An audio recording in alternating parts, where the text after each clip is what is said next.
Isang ale nag-trending dahil nga sa ginawa niya sa hipon. Panoorin niyo. Ito nga ang video kung saan nagte-trending ngayon dahil nga sa ginawa ng isang ale sa kanyang hipon na binibili.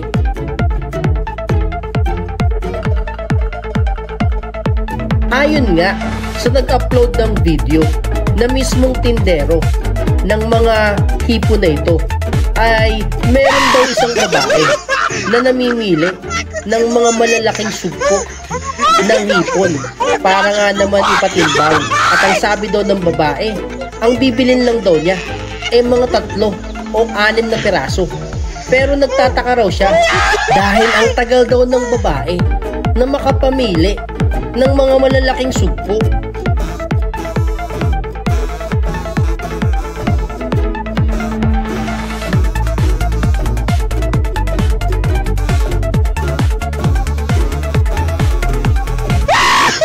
Ayon nga sa uploader ng video na parang napansin niya na itong babae ay dumidiskarte daw ng hipon at meron daw binabalak sa kanyang mga mahal na hipon.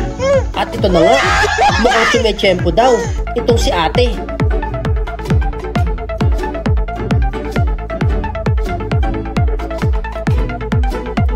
At nang biglangang ibinaba ni ate ang kanyang kamay na may hawak-hawak na hipon at tumingin pa nga siya sa kanyang likod kung mayroong nakatingin. At pagkatapos daw nun ay dali-daling inilagay sa kanyang eco bag sabay kuha ng kanyang wallet.